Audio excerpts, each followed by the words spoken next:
नमस्कार, मैं अरविंद कुमार। आप देख रहे हैं भारत राष्ट्र। आज हम एक ऐसे स्थान पर मछली शहर पहुँचे हैं जो जौनपुर ज़िले में पड़ता है। आपको मैं बता दूं, यह ऐतिहासिक धरती भी है और ऐतिहासिक धरती पर जो है हमारे बहुत दिन से साथी भी रहे मास्टर राकेश कुमार गौतम जी। आपने जो तिरही बहिष्कार का यह कार्यक्रम किया, आपके माताजी का देवसान हुआ, उस पे आपने इतना बड़ा निर्णय कैसे लिया कि जो कि यह एक रूढ़वादी परंपरा है, इस रूढ़वादी परंपरा को तोड़ने के लिए आपके जहन में ये बात आई कैसी? धन्यवाद। सबसे पहले इस पाखंड को दूर करने के लिए हमारे संगठन के कुछ साथियों ने जो हमको इसके विषय में बताया, जिसकी जानकारी हमें कुछ संगठन के साथियों के माध्यम से हुई। पहले पूर्व में हम बामसेफ संगठन में काम करते थे, वहाँ पर जागरूकता का अभियान चलाया जाता था समाज में। उस समाज में जागरूकता के अभियान के अंतर्गत एक कड़ी के अंतर्गत ये हमको पता चला कि राजस्थान में मृत्यु भोज अधिनियम 1960 का लागू हुआ है। उसी के तहत जो है पूरे देश में जो है इस अभियान को चलाने के लिए, लोगों को जागरूक करने के लिए हमने इस प्रकार का निर्णय लिया। तो इस निर्णय में आपको बहुत सारी कठिनाइयों का भी सामना करना पड़ा होगा कि समाज के लोग इस पे बहुत दबाव डाले होंगे कि नहीं आप तिरही करिए, लेकिन आप इतने विपरीत परिस्थिति में भी ऐसा निर्णय लिया, तो आपको कैसे फील हुआ कि समाज के लोग मुझे क्या कहेंगे? बिल्कुल, आपका कहना सही है। इस निर्णय को लेने के लिए हमारे परिवार के सदस्य जो है वो सभी सहमत नहीं थे, चूँकि परंपरा पूर्व में तिरही के करते थे कार्यक्रम, तो उस परंपरा के अंतर्गत बहुत से हमारे भाई भी हमारा विरोध कर रहे थे कि इस तरह का कार्यक्रम न आयोजित किया जाए। लेकिन हमने देखा जब इसका कानून बना हुआ जो वैधानिक रूप से है, समाज में जिसको जागरूक करना, अंतर इस जागरूकता के तहत हमने ये निर्णय लिया। हमने कहा भले ही हमारे भाई परिवार नाराज रहेंगे, लेकिन हम इस कार्यक्रम को करने में पीछे नहीं रहेंगे। तो बहुत सारे लोग क्या है कि देखते हैं कि तिरही फलाने ने इतना किया, इतना पैसा खर्च किया। कुछ लोग, मैं ऐसा समझता हूँ, पैसे ना खर्च करने की वजह से भी तिरही ना करें तो भी ठीक है। आप पूर्ण रूप से संपन्न हैं, आप भी मास्टर हैं, आपके भाई बंधु जी भी सरकारी पदों पर हैं, तो लेकिन आपने जो निर्णय लिया, आपके घर वाले कितना सहमत थे? नहीं, हमारा जो निर्णय था वो हमारे घर वाले लगभग सभी सहमत हैं, कुछ एक लोगों को छोड़ करके। बाकी जो हमारे भाई थे वो सारे लोग निर्णय से हमारे सहमत थे। वो जानते थे कि अगर हम लोग पढ़े लिखे हैं, बुद्धिजीवी हैं, तो इस प्रकार का निर्णय लेने में हमको बहुत कठिनाई नहीं आई।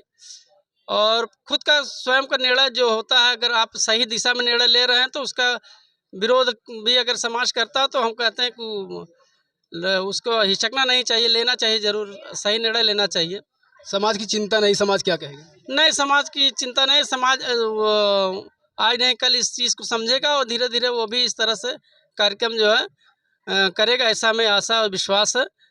तिरही क्या लगता है आपको, तिरही करना सही है या गलत है? तिरही किसी भी संस्कार में नहीं आता। हिंदू धर्म के जो 16 संस्कार है उसमें तिरही के कोई भी संस्कार नहीं है। कोई भी व्यक्ति अगर किसी भी धर्म ग्रंथों में, हिंदू के धर्म ग्रंथों में ये साबित कर दे कि तिरही संस्कार होता है, तो हम ये बहिष्कार करना छोड़ देंगे। लेकिन इस प्रकार का कोई प्राविधान वहाँ नहीं है। इसके कुछ लोगों द्वारा बनाई हुई ये व्यवस्था, तो इसका हमने जो है पुरजोर विरोध किया। तो इस विरोध में आपके घर वाले भी तैयार है, इसलिए आप पूर्ण रूप से इसमें समर्थित भी रहे। लेकिन जो आज के परिप्रेक्ष्य में आप, क्योंकि एससी समाज से आते हैं, बाबा साहब एक के बहुत बड़े ऐसे पुरोधा रहे, उनको लोग फॉलो करते हैं। आप ओबीसी समाज को क्या मैसेज देंगे कि ओबीसी समाज इस चीज़ को देख करके इस बदलाव को लाए? उनको क्या मैसेज देंगे आप? बिल्कुल, आपका कहना सही है। ओबीसी समाज भी धीरे धीरे जागरूक हो रहा है और इस चीज़ को समझ रहा है। और बहुत से हमारे ओबीसी भाई भी जो हमारे सहपाठी भी हैं और हमारे समाज में काम भी करते हैं, उन लोगों भी तिरही बहिष्कार का कार्यक्रम किया है। ऐसा नहीं कहा जो हम ये नया कार्यक्रम कर रहे हैं। इसके पूर्व में भी ओबीसी समाज के भाइयों ने इस तरह का कार्यक्रम किया है और धीरे धीरे जागरूकता आ रही है और एक दिन ऐसा होगा इस रूढ़िवादी प्रथा को खत्म कर दिया जाएगा। अच्छा, तिरही करने से जो सामाजिक एक बोझ है या लोगों का अर्थ का नुकसान होता है, समय का नुकसान होता है, उस पर आप क्या कहेंगे? हमारा यही मानना है कि तिरही तो बिल्कुल बंद कर देना चाहिए। इससे आर्थिक बोझ से आप बचेंगे, पहली बात। और दूसरी बात, किसी की मृत्यु होने पर भोजन करना किस तरह का व्यवस्था का रूप है, इसको आप समाज खुद बखूबी अच्छी तरह से समझता है। और आने वाले समय में हमको लगता है कि पूरी तरह से इसका बहिष्कार हो जाएगा। तो यह सामाजिक अभिशाप है? बिल्कुल अभिशाप है, सामाजिक कुरीतियाँ हैं। इसी कुरीतियों को दूर करने के लिए हमने इस तरह का कार्यक्रम किया है, ताकि समाज में संदेश जाए इस तरह से और लोग हम चाहते हैं कि और जो हमसे प्रेरित होकर के और लोग भी इस तरह के कार्यक्रम का बहिष्कार करें।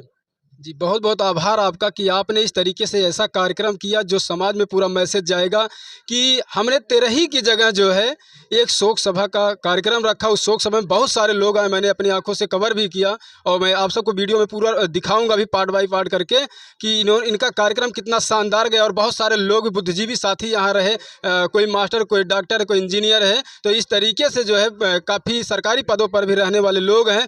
तो उनका यह मानना है कि यह जो रूढ़िवादी परंपरा है या बिल्कुल सामाजिक अभिशाप है, इसको तेरही को बंद करना चाहिए। तो आपकी क्या राय है? आप कमेंट बॉक्स में अपनी प्रतिक्रिया अवश्य दें। फिर मिलते हैं नेक्स्ट वीडियो में, तब तक के लिए जय भीम, जय भारत, जय संविधान।